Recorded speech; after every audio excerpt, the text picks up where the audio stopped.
Hi students, today we will talk about appeasement policy।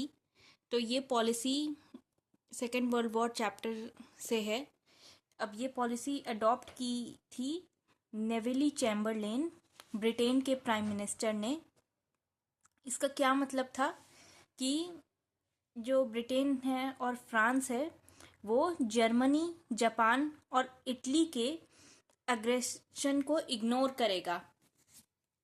Germany, Japan और Italy जो भी गलत तरीके से ऑक्यूपाई करने की कोशिश कर रहे हैं, वॉर से मतलब एग्रेसिव जो फॉरेन पॉलिसी यूज़ कर रहे हैं तीनों कंट्रीज, वो उसे अवॉइड करने की कोशिश करेगा, इग्नोर करने की कोशिश करेंगे।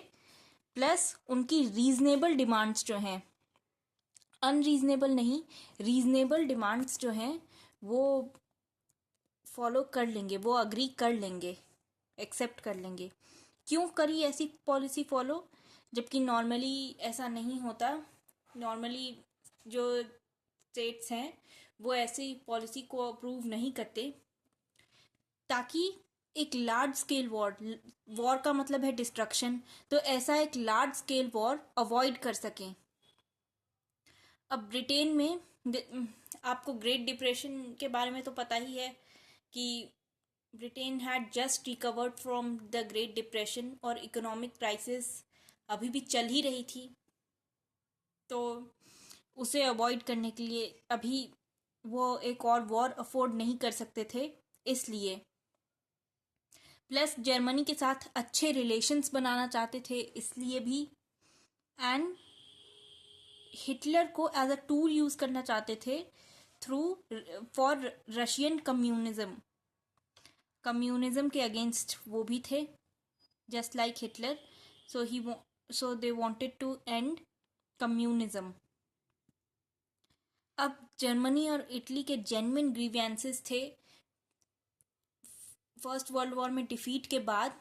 दे हैड लॉस्ट मैन, बहुत ही ज़्यादा नुकसान हुआ था, तो इसलिए उनके जेन्युइन ग्रीवेंसेस, जेन्युइन जो प्रॉब्लम्स थी वो भी ख़त्म हो जाएंगी इससे। प्लस लीग ऑफ नेशंस से वो की इनएफिशिएंसी भी एक रीज़न थी, वो भी लीग ऑफ नेशंस के अगेंस्ट थे, just like Hitler.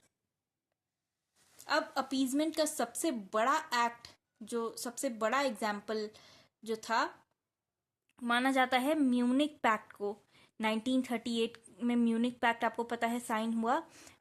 Britain, France, Germany और इटली ने मिलकर साइन किया, जिसके बाद हिटलर को सुडेटेनलैंड का कंट्रोल मिल गया था, प्रोवाइड कर दिया गया था, प्रोवाइडेड कि वो चेकोस्लोवाकिया के बाकी पार्ट्स को डिमांड ना करे। ये था ट्रीटी का, उस अग्रीमेंट का क्लॉज था ये।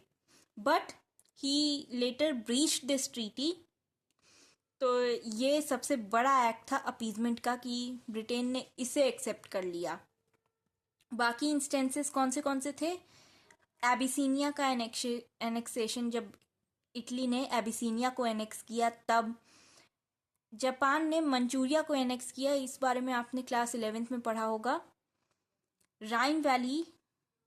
राइनलैंड को जर्मनी ने कैप्चर कर लिया था 1936 में, तब भी अपीजमेंट फॉलो हुआ। एंशुलेस ऑफ जर्मनी, जब जर्मनी ने ऑस्ट्रिया को एनेक्स किया, उसे एंशुलेस कहते हैं। एंड जब इटली ने अल्बेनिया को इन्वेड किया।